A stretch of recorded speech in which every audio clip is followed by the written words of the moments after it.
Ay, magandang araw ho sa inyong lahat, mga kababayan. Ako si JDB, ang inyong abang lingkod. Pag-usapan na natin ngayon ito.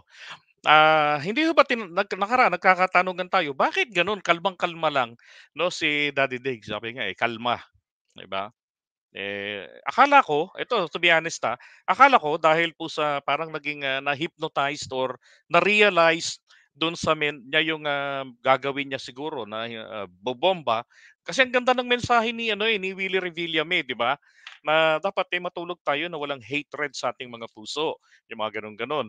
Oh, and again, prior to that nga, 'di ba, nung hapon pa lang, mararamdaman natin dun sa kanyang interview sa, I guess, sa SMNI, yung sabi niya, ano, yung, ang dating sa'kin, binalikan niya lang yung dating, Willie Revillame na, "Teka muna, hindi ako basta-basta tatakbo ng gano'n-gano'n lang. Alamin ko yung aking kakayanan." Kasi that was his, first and yun ang, first stand niya, eh. Tapos, noong January 28 siguro nadala, 'di ba, ng atmosphere. Aba, sa tingin ko yun sabi niya, so wala pa rin kasiguruhan. But sana po, panindigan niya na yun. Then nung, February 25, naku, ang ganda ng mensahe ni Willie, 'di ba? Ang ganda rin ng mga bitbit niyang kending-kending girls sa isang prayer rally. Oh, ito yung kanyang mga worship girls lang binaboy nila sa madaling salita ang prayer rally. Gano'n talaga pagka mga politiko, pagka mga trapo, hindi po mawawala ang mga sexy dancers. Pati mga macho dancers, di yan mawawala. Okay, tsaka mga paayu-ayuda kapag nakapwesto na. Alright. So ngayon, eto naman ho, eh may nabalita rin nun na sinabi na, ang bilin daw po ni Mayor, Mike Rama, na kailangan maging kayong maayos kapagka nauwi kayo sa yung magulo, lalayasan niya. Alam niyo ho ba, kinumpirma yon nito ni Harry Roque at, salamat sa kanya. Alam niyo minsan nakakatuwa rin si Harry Roque sa totoo lang, 'di ba? May mga ilang pagkakataon na rin na ibinubulgar ni Harry Roque yung, kanilang kampo. O ngayon eto pakinggan niyo po, Pero siyempre alam niyo naman, kalmang-kalma si Tatay Digong sa Cebu Mhm. nung, linggo. Bakit kaya? Ano bang nangyari? Ako yung hat na hat nung, panahon na yun. Eh, siyempre maintindihan niyo naman ako bakit hat na hat 'no. Alam niyo naman yung nangyari sa misis ko 'no, first time ko na nakapagsalita mula nung nangyari yun. Siyempre tao rin naman po 'no. Bagamat ang utos talaga sa akin ni VP Sara, huwag aatakihin ang PBBM at hindi naman po ako umatake 'no. Wow. Oy, thank you, kay VP Sara, ang bilin kay Harry Roque, huwag aatakihin, 'di ba? Huwag aatakihin daw po etong si ano, si PBBM. O di thank you, salamat. Pasalamatan po natin pagka tama, pagka mabuti yung ginawa, 'di ba? Kahit sino pa 'yan, pasalamatan natin. Bakit? Kaayusan po kailangan ng mga Pilipino, 'di ba? Hindi po tamang konsintihin kasi ni VP Sara yung kanyang pamilya. Hindi nga niya masaway, pero salamat naman na yung kampo ng tatay niya, nanggagamit, okey sa nanggagamit, sabi nga ni paring Byron, ni Banat Bay, mga nanggagamit kay Daddy Diggs. Ayun, 'di ba? Oh, binilinan, okey, tingnan natin. Dahil ako bang talaga ay nagtatanong lang, bakit pa balin-balentong? At siyempre, bakit lalong-lalo na pagdating dito sa charter change, nag-iba matapos lamang ng isang taon. Dahil Pebrero ng isang taon, sabi niya Okey, so 'yun na, bumibira na si Harry Roque diyan. Pero maalala ko lang, yung 'di ba napakinggan naman natin yung mga banat ni Harry Roque doon. Talagang, dito nga babanggitin niya rin naman na doon, gigil na gigil siya, siya yung hype na hype. Pero alam niyo ho, ah, eh hindi rin naman umubra. Kaya lang ito lang, napansin ko lang rito kay Harry Roque, ito yung masyado pong talagang, gustong magkawasak-wasak yung samahan. Dati naman maayos, 'di ba? Ito lang talagang bitter na katulad nila Glenn Chong, nila Maharlika, ito yung mga tao na talagang mas preferred pa nila na magka-letsi-letsi. Baka nga pagka nakulong na si Daddy Diggs o kaya si VP Sara na nakulong o humiwalay na sa, administrasyon, naku, o baka magpa-party pa si Harry Roque sa tuwa, 'di ba? Ano kaya hidden agenda nitong taong ito? talaga hindi niya kinakailangan ng charter change sa economic provisions, no? Pero ngayon, kinakailangan daw niya. Pero Hmm, anyway, pero bakit kaya si Tatay Digong ay kalma? Nag-guilty tuloy ako, sabi okey. Binanggit ni Roque nga pala kanina 'no, um, lagi niya ho kasing pinagdidiinan na si PBBM po ay walang isang salita. 'Yun lang naman talaga sinasabi niya palagi, eh. Si PBBM ay walang isang salita sa usapin ng ICC, 'di ba? Ang gustong inuutusan na nga niya ang presidente, "Isulat mo para puwedeng dalhin sa korte." Alam niyo po ba kung bakit hindi po tamang isulat 'yan? O kahit na 'yan ay isulat, pero if that negates, okay? If that negates to the law, katulad nitong sinabi na ng Supreme Court na meron tayong obligasyon, Attorney Harry Roque. Alam niyo po niya 'yan, eh, he's a lawyer, okay? Ito lang 'yan.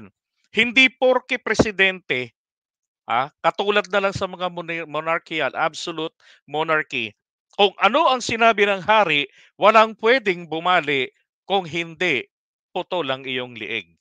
Pero dito po sa constitutional government, iiral po ang batas. Rule of law nga eh. So, kahit sino pa nagsabi, kahit na isulat pa po ni PBBM yan, na hindi ako makikipag-cooperate sa ICC, pati ang aking administrasyon, hindi kami tatalima sa kung ano yung kanilang hilingin. Kahit na yan pa ay subpoena o yan ay mandamiento de arresto, lalo na hindi namin yan pagbibigyan. Hindi ko ipatutupad. Kahit po isulat ni PBBM yan, kahit sariling sulat kamay niya pa, kahit siya pa po, siyempre, siya rin ang pipirma, di ba? Kahit na ilan pa yung naka-witness dyan, lumalabag po yan mga kababayan doon sa sinabi ng Supreme Court na may obligasyon pa ang Pilipinas. Kahit na tayo po ay kumalas na sa ICC. Ano obligasyon natin? Makipag-cooperate sa mga sinimulan nila sa investigasyon. Any proceedings ang binanggit. Sino mga nagsalita nun? Hindi ko alam ang mga pangalan, pero 2021, 15-0 po ang mga justices. Anyway, 2021, most of them are Duterte appointees. Di ba? Duterte appointees po ang mga taga-Supreme Court. Maliban na lang rito kay Kagiwa at saka dito kay Marvick Leonen na puro mga appointees pa ni Pinoy. Pero nagkakaisa sila. Bakit hindi magkakaisa, di ba? Uy, ang ganda ng tanong ni Gibbs Theodore. Sorry.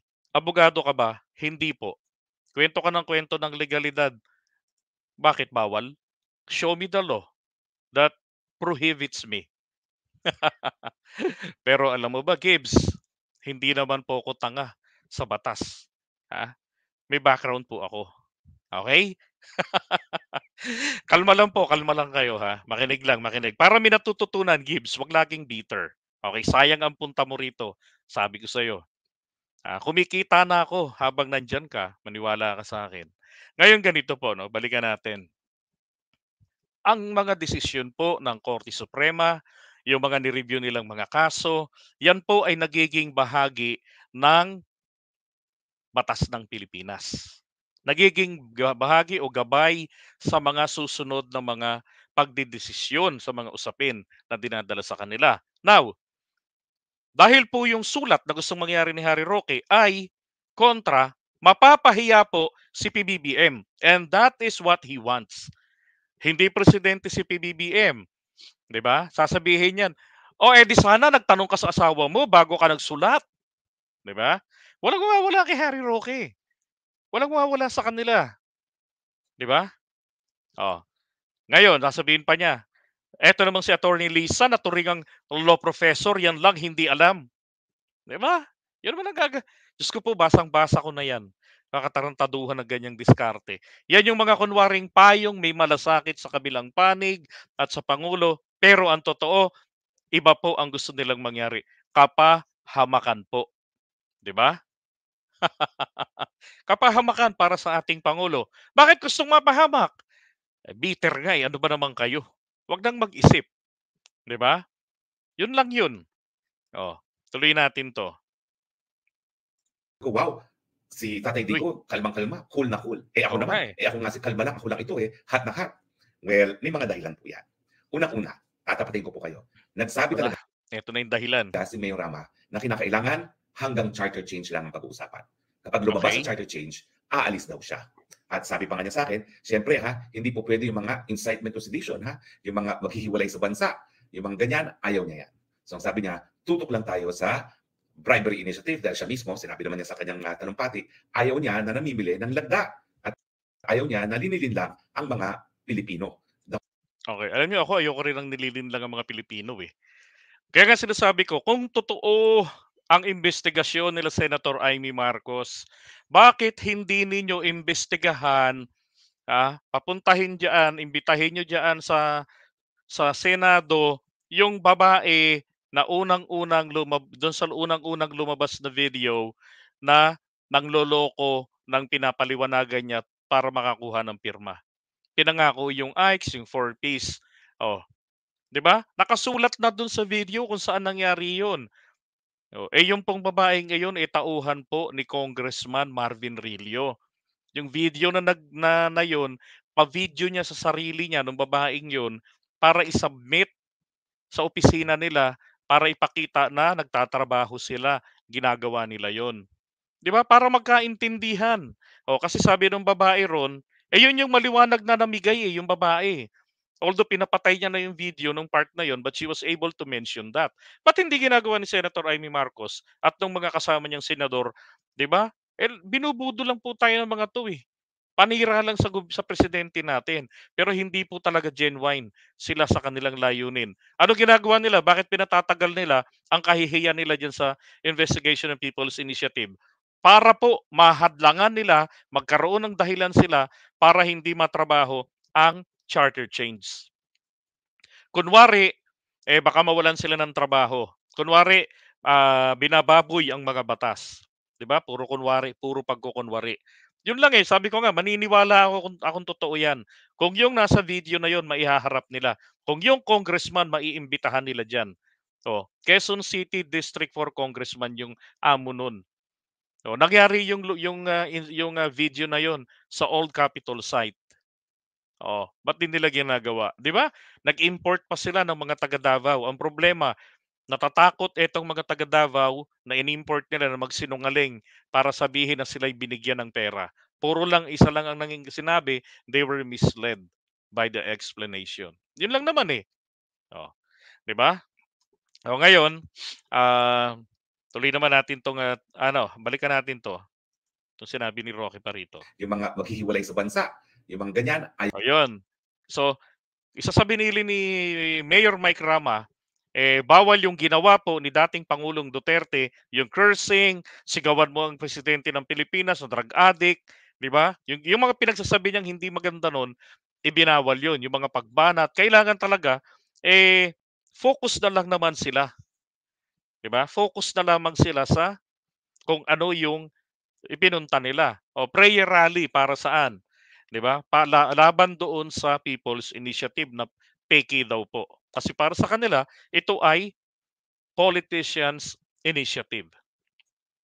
Pero alam niyo ho ba sa basa ko diyan sa People's Initiative, ito po yung nag-trigger sa kanilang lahat sa dalawang kapulungan dahil hindi ubra yung salita ng Pangulo 'di ba?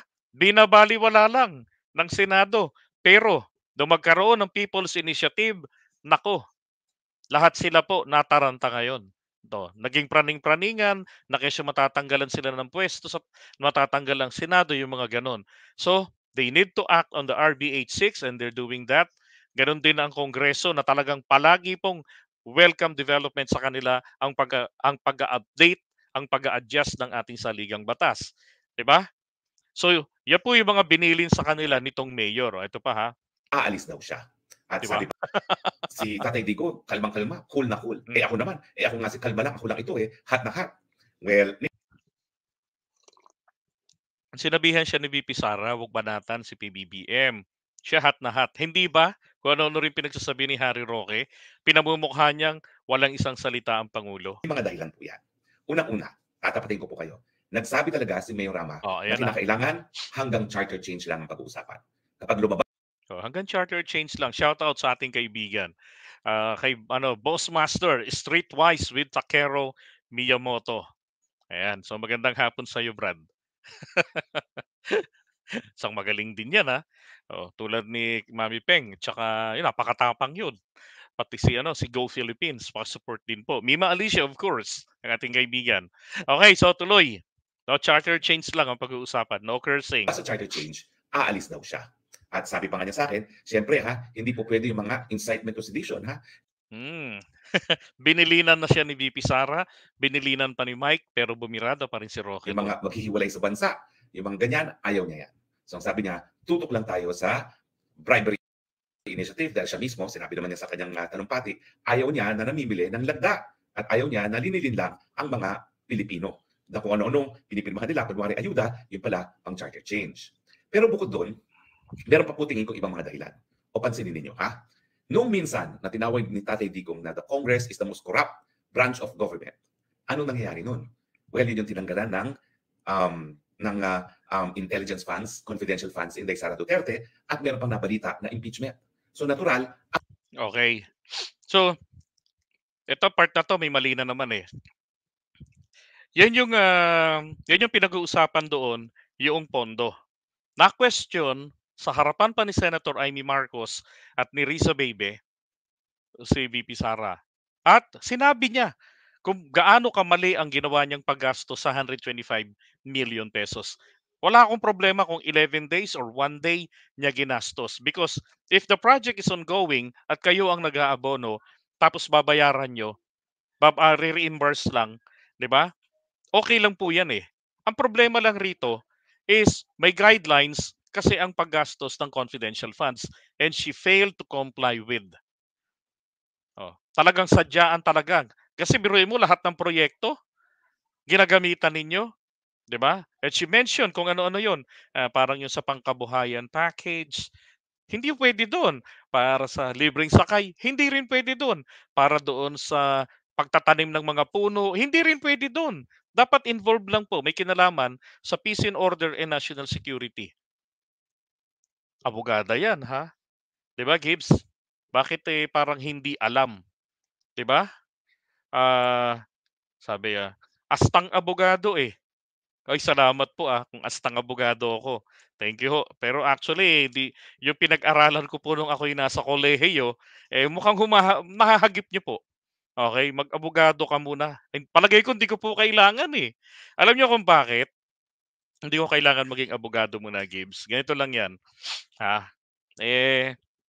Kasi alam niyo, natutuwa lang ako kasi ordinaryong tao lang po ako, hindi ako abogado. Pero kayang-kaya kong sabihin, mali ang sinasabi ng ilang abogado. And I am happily proud of it. Yan sa kakayanan na ibinigay na yan sa akin ng ating Panginoong Diyos. 'Di ba? Kaysa po sa puro bitterness. All right. So balikan na lang natin 'to. Ang Tatay Digong, ang kanyang instinct talaga, protektahan ang kanyang anak. At dahil, di ba? Para protektahan ng kanyang anak. Well, actually, kasalanan po naman din ni VP Sara. She failed to justify, di ba? Kasi yung kanyang paggamit, mali. Yung kaalaman niya kung paano gamitin ang pera, mali. Hindi niya pinag-aralang maigi. Yung kanyang mga tauhan din, kinonsinti lang din siya. Takot ba silang majombag? Dapat yung mga USEC and ASEC gumagabay sa kanya yan. Di ba? Yun ang purpose ng mga USEC at ASEC. Kung tutuusin nga yung mga USEC, yung mga ASEC, yan ang mas may mga pinag-aralan related dun sa kanilang trabaho. Sila yung more knowledgeable nga dapat eh. 'Di ba? Kaso mukhang sa buhatan lang din eh. 'Di ba? Wala man lang na isa nakapagsabi na I reminded the Vice President na kaya nga security matters yung may kinalaman lang eh, 'di ba? Wala. Ngayon, ito raw si Tatay Digong nung awayin ng Kongreso yung open the book, nako. Ginantihan daw si VP Sara, hindi. Hindi ginantihan. Tama lang ang ginawa ng Kongreso.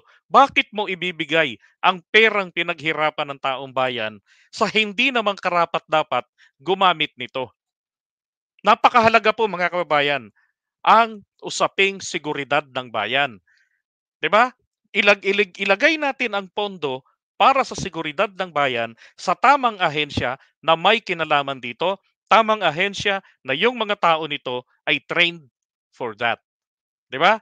Hindi doon sa pinakamataas lang ang boto para namang si Robin Padilla ang style.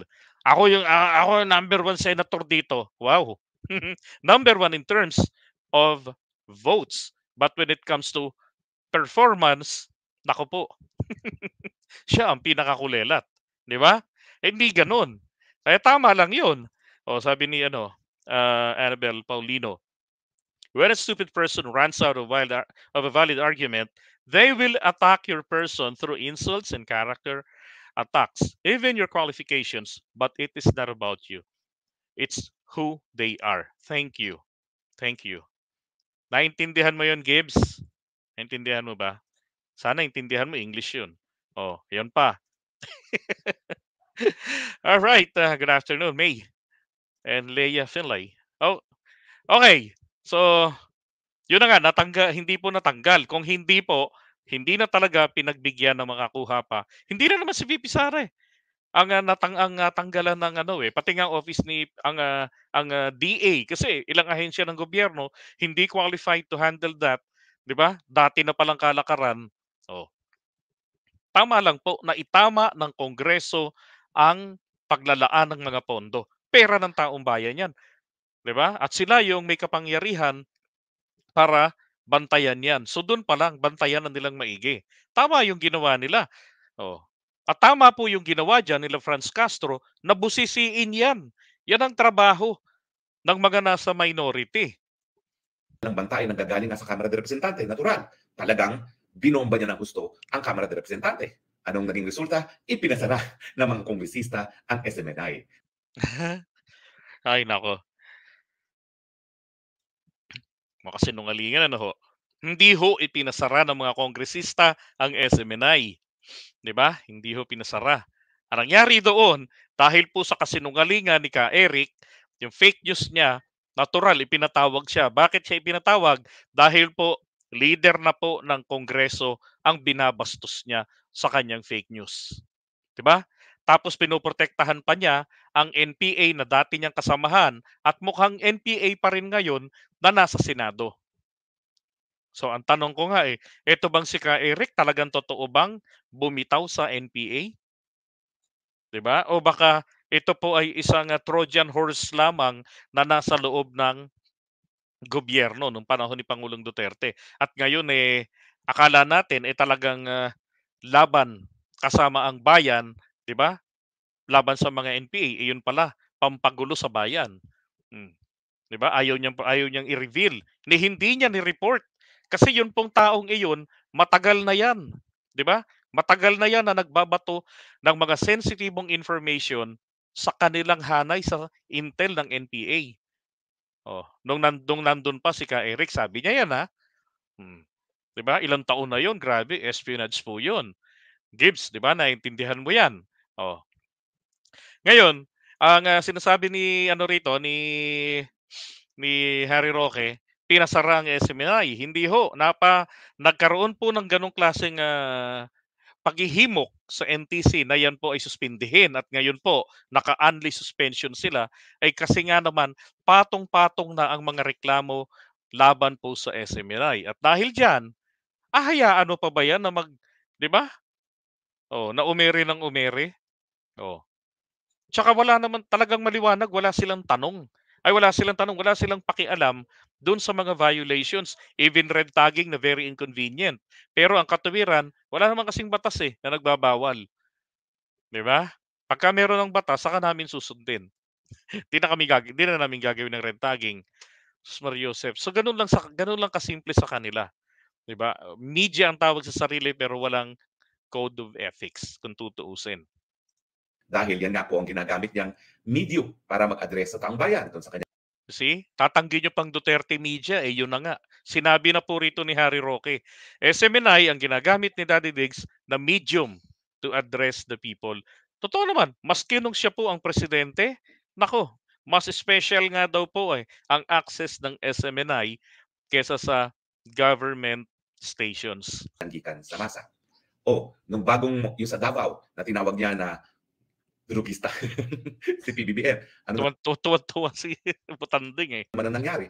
Well, siyempre, mainit. Bakit? Dahil nga, bumalentong. Bumalentong ang presidente at ang kanyang Secretary of Justice pagdating sa issue ng ICC. Ang taga-taga ng sinasabi ni presidente, hindi siya makikipagtulungan sa ICC, biglang nagsalita ang Justice Secretary, makikipagtulungan na.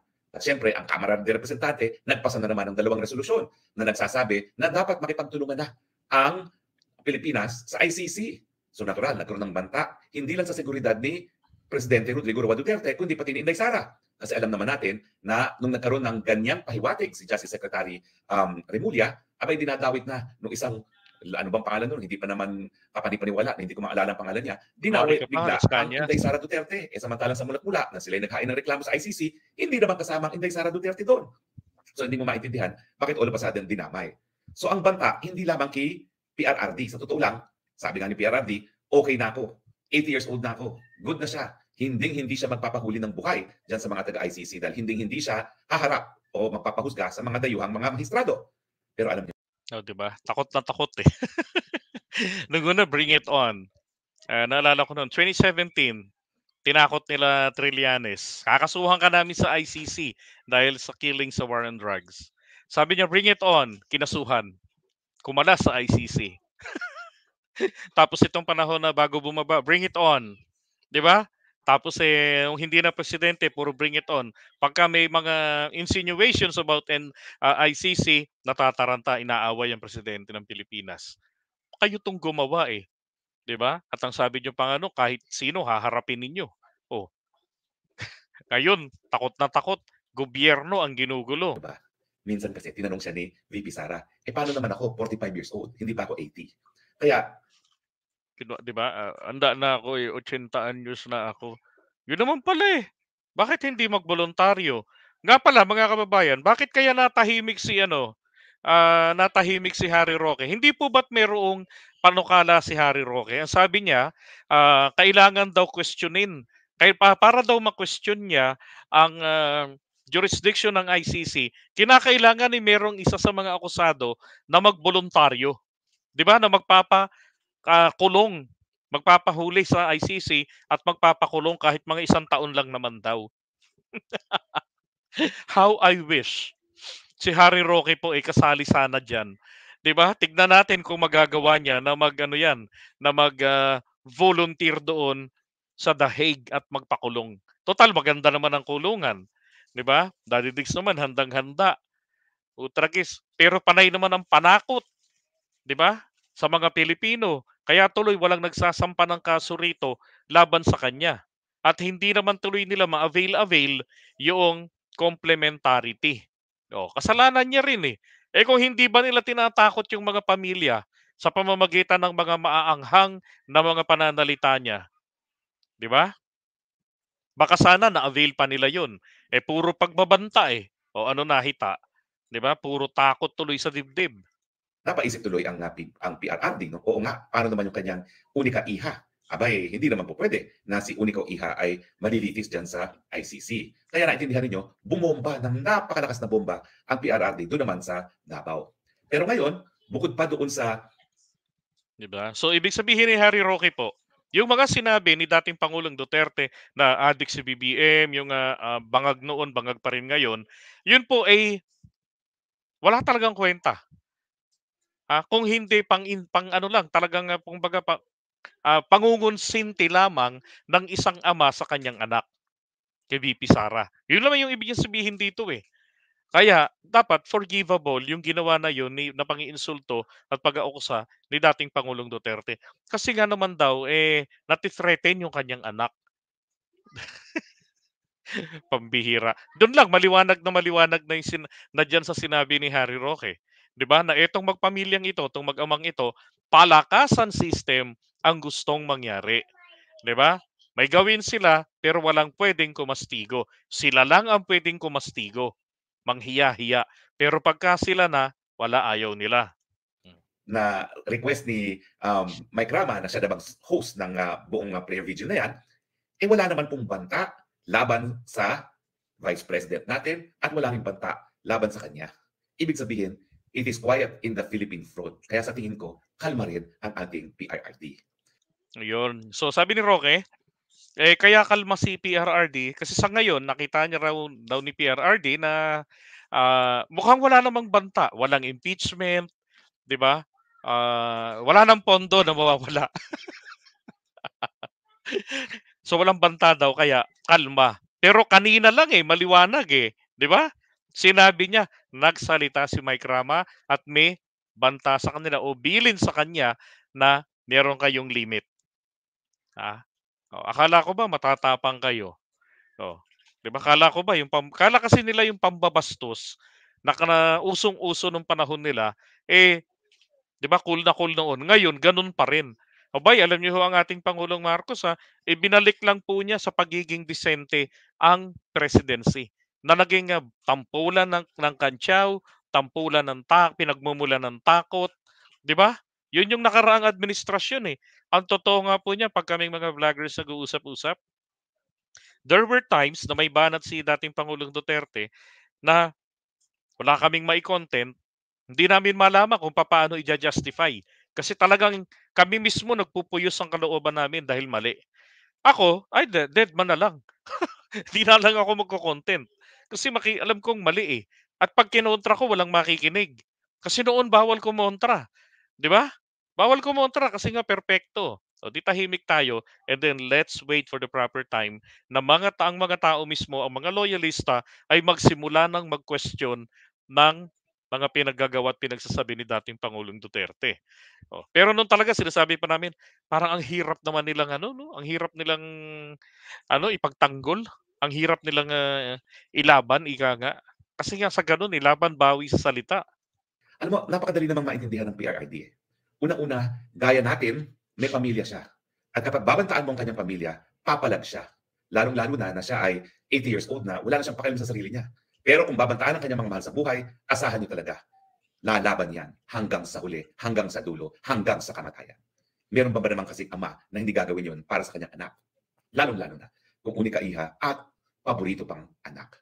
Ako nga minsan hindi ko alam kung anong magiging pakaramdam ko kung ako si Baste o kaya ako si Congressman Pulong. Pero siyempre wala namang insecurity yung dalawa. Una-una, gandang lalaki naman nila. Ganda ng Gandang lalaki naman nila. Harry Roque, ano ba talaga? Congressman Pulong. Pero siyempre wala namang insecurity yung dalawa. Una-una, gandang lalaki naman nila. Ganda ng tindig, no? So wala sila insecurity. Ganda Pero ng sa totoo lang, tindig. itong PRRD natin, ako walang sinabi yan. Yung dalawang yan, wala akong pakialam dyan. Si Inday Sara lang. Pero tingin ko naman, walang sama ng Kinikilig loob ang yung dalawa. Kasi buwisit. mahal din nila si Inday Sara. Si Inday Sara kasi po, pangalawa. Una po si Kong Pulong, si Inday Sara, tapos si Mayor Baste. Pero para naging nanay na rin siya. Dahil siya talaga yung, kumbaga, keeping the family together. No? Dahil nga doon sa naging family background nila, na nagkahiwalay naman yung kanyang mga magulang. No? So parang nanay na rin siya at parang mother figure na rin si Inday Sara sa kanyang dalawang kapatid. So madaling salita, kalma si PRRD nung linggo dahil panandalian, wala siyang nakikitang banta sa kanyang anak. Everything under control. Now, pero magpapatuloy ba ang mga prayer vigil rallies? Tuloy po yan.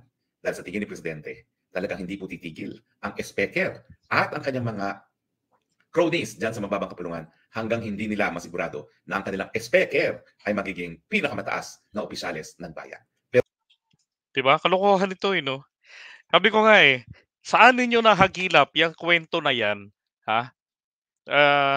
Na si Martin Romualdez gustong manatili sa pwesto at maging House Speaker. 'Di ba? Sino ba nagsulong? 'Di ba sino ba nagsulong ng political amendments? Oh, hindi ba't itong si Robin Padilla ng PDP laban? Bakit hindi nila minumura 'yun? Oh, political amendments nga kay Robin Padilla eh. At doon posible ho during the deliberation, pwedeng yung kinatatakutan nila mangyari, 'di ba? Pero bakit ang presidente, bakit si Martin Romualdez ang sinisisi nila? Sabi nga ni Desiderio Sabanal, inaway at tinakot nila si PBBM. Akala nila kumambyo at matakot at idepensa nila sa ICC or idepensa sila sa ICC. Pero nagkamaling mga Digonians. Hindi nga takot sa China, sa kanila pa. Tama, 'di ba? Kung sila, dating Pangulong Duterte, takot na takot sa China, si PBBM mo hindi ho natatakot sa China 'di ba? Binabangga. Alam niya yung risk. He always mention about the risk like yung sa mga investments pero sabi niya, well, kailangan nating mapaghandaan ito, kailangan nating makahanap ng alternatibo.